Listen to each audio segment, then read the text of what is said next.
नमस्कार, स्वागत आहे तुमचं. मी अनिता उमाटे बोलते. आजकाल काय निघाले बघा, सर्रास म्हणजे जास्तीत जास्त घरामध्ये, सिटीमध्ये नाही खेडेगावमध्ये सुद्धा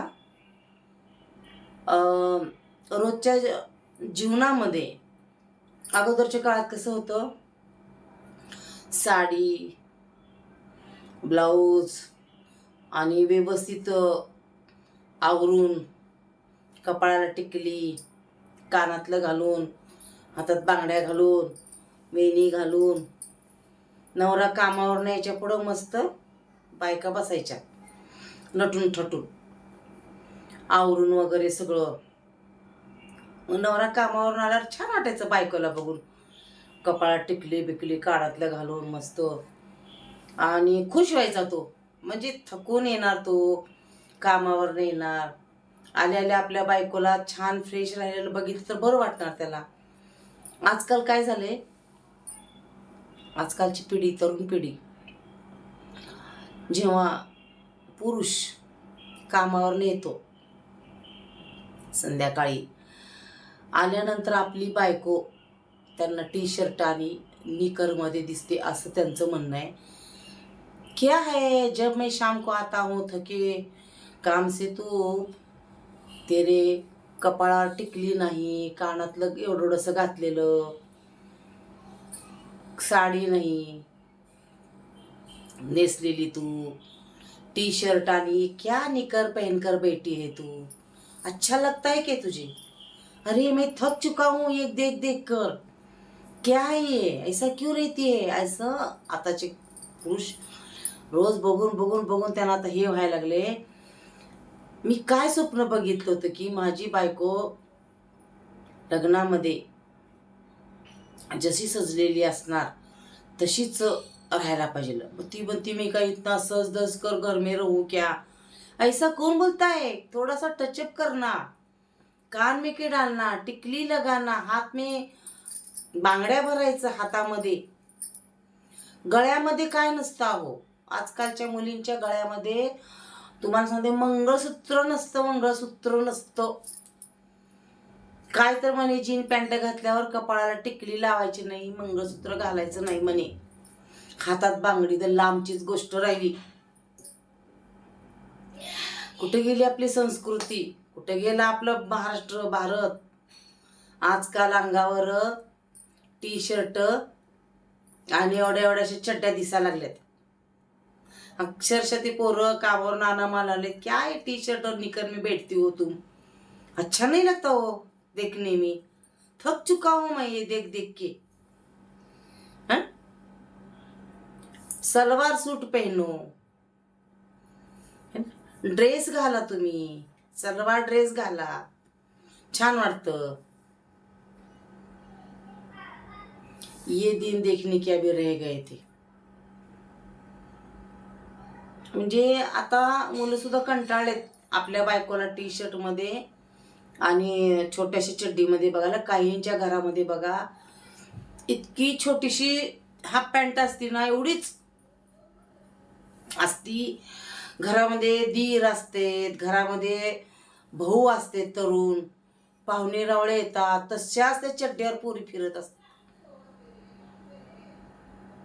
आणि त्यांना शरम नावाची जरा सुद्धा काहीच शरम वाटत नाही की आपण आपल्या घरी पाहुणे आले, दीर हिंडतोय, भाऊ आपला येतो जवान, आपले भाभी असते, त्या भाभीचे भाऊ लोक येतात, भाभीचे वडील येतात, वहिनीचे वडील येतात आपल्या घरी, सासरे आपल्या समोर असते, सासू ठीक आहे पण सासरे असते, नवऱ्याची मित्र येतात, तरी सुद्धा ते एवढ्याशा हाफ चड्डीवर फिरत असतात घरामध्ये निर्लज्जसारखं.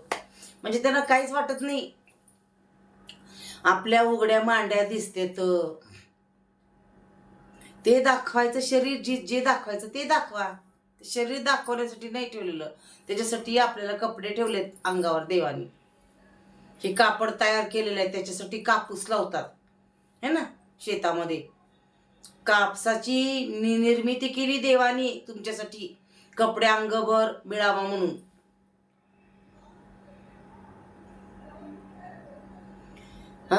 रेशीम कपडे मिळावं, रेशमाच्या साड्या मिळावं म्हणून रेशीमची किडे तयार केले. ते किडे तयार करते तर रेशीम.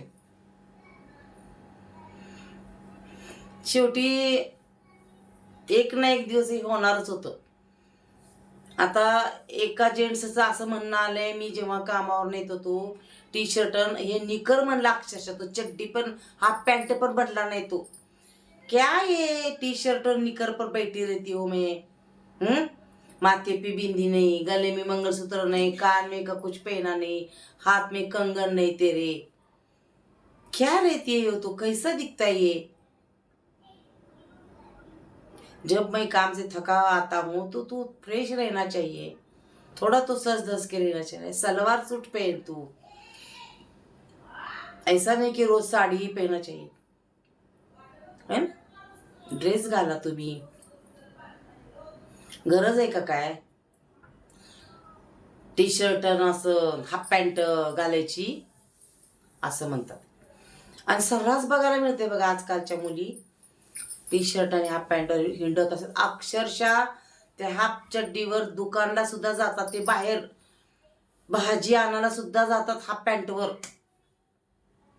फिरायला गेलं, हनीमूनला जातात बाहेर देशाला, बाली सारख्या किंवा अमेरिका, दुबई, कुठं कुठं जातात की फिरायला.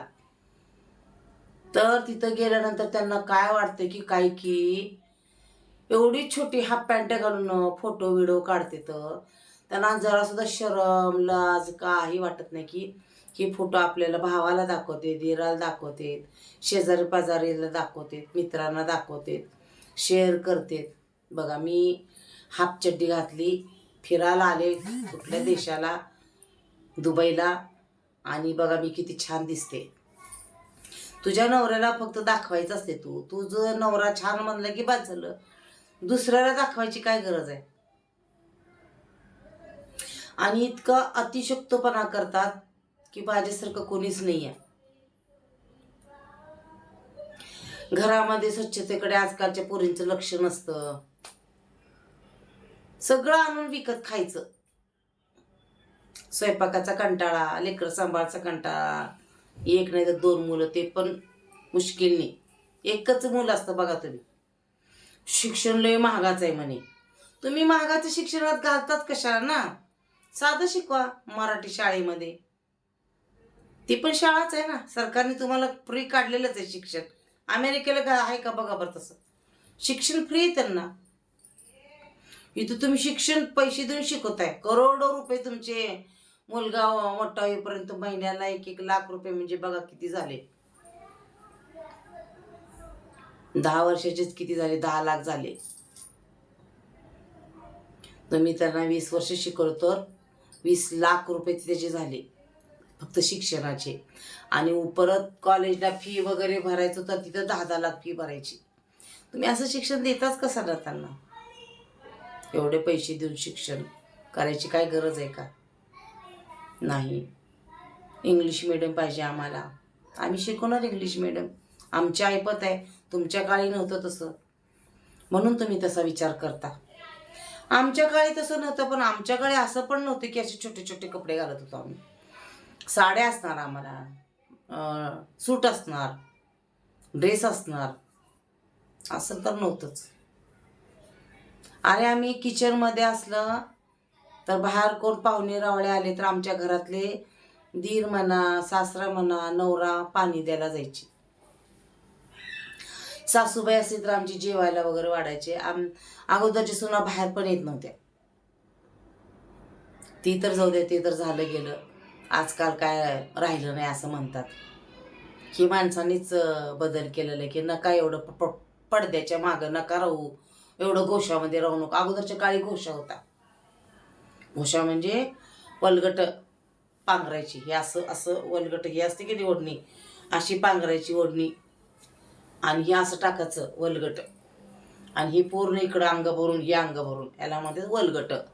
पांढरं असणार, पांढरं असं, पांढरं असं टाकणार वलगट, आणि असंच हिंडणार. साडी घालून वरनं अशी पांढरं असायची वलगट, असं असतं अगोदरच्या काळामध्ये. ते तर लांबच राहिलं. आता तर साडी बी नाही, वलगटे बी नाही, पडदा बी नाही, सगळंच गेलं आजकाल. तर मला काय वाटते, ठीक आहे, आताची पिढी आहे, शिकलेली आहे, सुसंस्कृत आहे, पण कमीत कमी आपलं शरीर ज्याला दाखवायचं आपल्या नवऱ्याला त्याला दाखवा. शरीराचं प्रदर्शन कशाला करता? किंवा त्या नवऱ्याला बोलता येत नाही, कुठं बोलायचं, भांडणं होतात बोलल्यावर म्हणून तो बोलत नाही या. पण एवढं तरी तुम्हाला समजते की आपल्या नवऱ्याशी कसं राहायचं, जे आपल्या नवऱ्याला आवडत नाही ते करायचं नाही.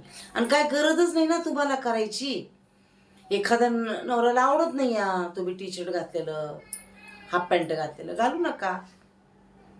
फुल पॅन्ट घाला, गुडघ्याच्या खालीपर्यंत तरी घाला, है ना, गुडघ्यापर्यंत, गुडघ्याच्या खाली घाला टी शर्ट पॅन्ट. तुम्ही घातलं तरी गळ्यामध्ये छोटंसं एवढं मंगळसूत्र घाला, कानातले घाला, अशा बांगड्या घालत जावा.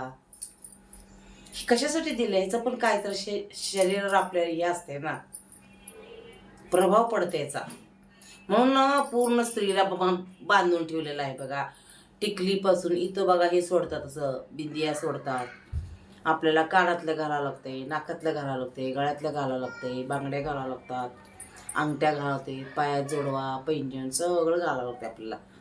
ह्याच्यासाठी तर देवाने स्त्रीला बांधून ठेवलेलं आहे.